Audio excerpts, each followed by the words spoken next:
they wanted me to play this part, I was like, yes, please. May I have another? I'll just tell you the plot. No. Is it in Marseille? Oh, dude, it's in Marseille. Oh. And it's like... What you do is very important to what we do.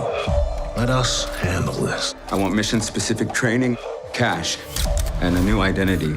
Have you lost your mind? I want to find and kill the people who murdered my wife. Obviously, I think just looking, before seeing the film, people might see your character and draw comparisons with Mr. Robot, with your work there, although they are quite different in a lot of ways. But what would you say are the biggest differences and the biggest similarity between Charlie and Elliot?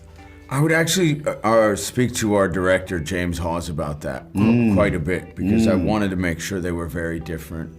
But then I wanted to embrace certain aspects, because that was the reason, one of the reasons I wanted to make the film, is because Mr. Robot was ending and I love that character so much. And I thought, what if Elliot had evolved and had a family? But they are very, very different. I think this human being is, sadly, I don't know if it's sad or not, but he's very capable of He has a love interest, and that woman, played by Rachel Brosnahan, she is celestial. She's a supernova of a human being, and there's a great love story in this film that you don't necessarily have with Elliot and Mr. Robot. But, you get a great mentor as well, the best mentor you could probably ever ask for in history in this man. And we get to take it all over the world, right? So there's a global aspect. Of course, London is the greatest backdrop to begin with, and when we go from DC, London, all over the world, and it becomes a global spy, hopefully, phenomenon. And Lawrence, for you playing Henderson or Hendel to his friends, I read something interesting in the press notes where you said you like to think that everything you've ever done in your career is a training for this movie. So I'm wondering what particular roles in your past you think have fed into. I've done a bunch of military stuff. Apocalypse Now, beginning with that. But in recent years, I did a picture here in the UK called All the Old Knives with Tandy Newton and Chris Pine. And it was a kind of throwback to a movie called The Spy Who Came In From the Cold, which is a Richard Burton picture. It's one of my favorite pictures of all time. So I've always loved those sort of, post-war, Cold War movies that, there were a lot of them that were made here. And so it was an opportunity to jump into that.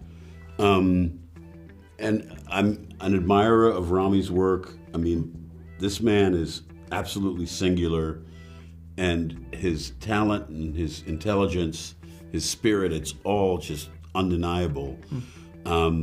So we've wanted to work with each other for a very long time. I mean, ever since we met each other. It's not that long ago, but long enough that we were both very anxious to. And so when this project presented itself and I learned that he was doing it and they wanted me to play this part, I was like, yes, please. May I have another?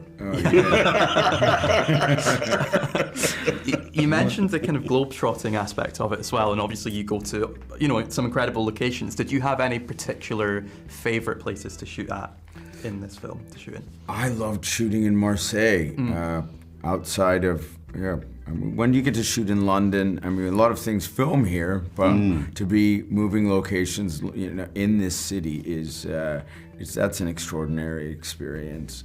To St. Pancras, of course, but Marseille was a place you don't usually capture on film. We do Paris. There's a number of other places we go to, but there were some very unique spots in that city, and then of course, enjoying that culture while you're there. There's one of the benefits of it all.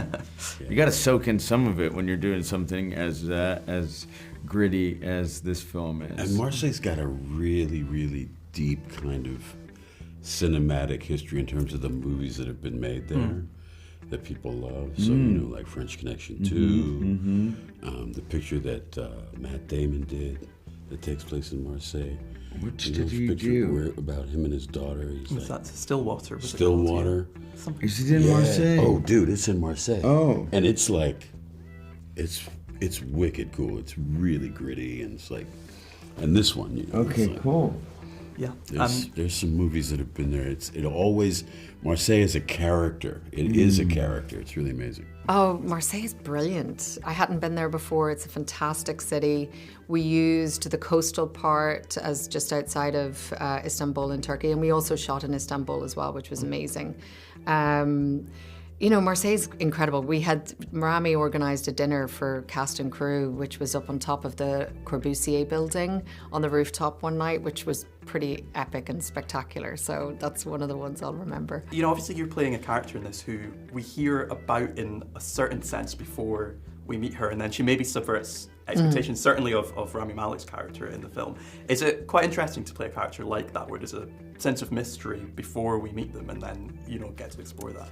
Yeah, well, I think as an actor, it allows you to do an awful lot of nice, imaginative backstory work, you know, because when we meet Inqualine, we sort of don't have the full story, and even though we get more of that as the movie progresses, there's still a lot that you can kind of fill in for yourself and create this whole world and life for the character, which is always quite fun.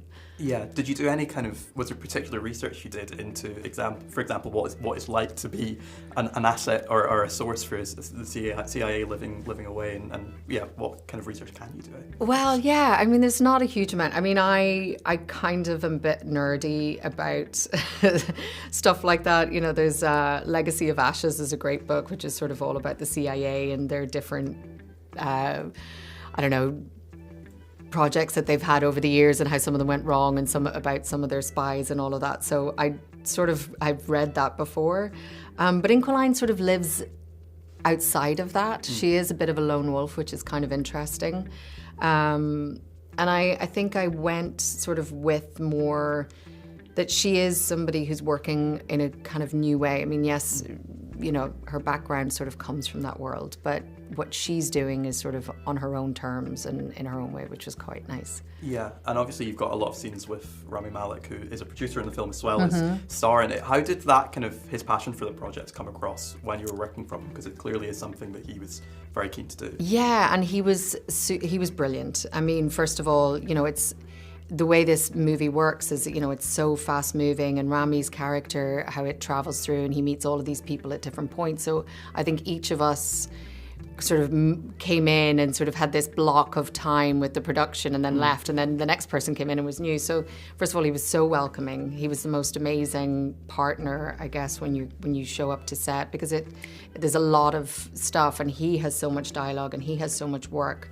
But he was great. Like, we carved out time when we were in Marseille, and we went over our scenes together, and you know, he's very supportive, and he's like, if there's anything that you know, want to question or work on or anything, like he was very available for all of that. And you just, you know, it was such a workload he had, but you saw how he was so over everything. It was really quite amazing. I just wanted to very quickly get an Outlander question in there Yeah, as well, because sure. I know obviously you... As a Scots Yes, man, yeah. yes, it would be remiss of you not to. Yeah, and I know obviously you finished filming last year, but so you're now kind of, I guess, in this period of waiting for that final season to come out. Does it feel like you've already said goodbye to Claire Fraser? Is it kind of, do you still feel that you're kind of in there in some way?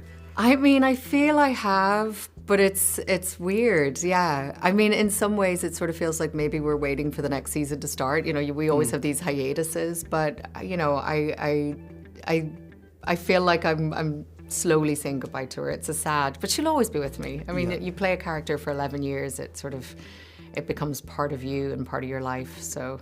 You know. And without giving anything away, what are you most looking forward to about fans? I'll just tell see you the plot. film? No, you know, I just really hope that they love the last season, and that they see that it's a fitting farewell to something that we've been so grateful that they've supported us for so long with. You know, it's a beautiful season, and I think the ending is really beautiful, and I hope that they think so too.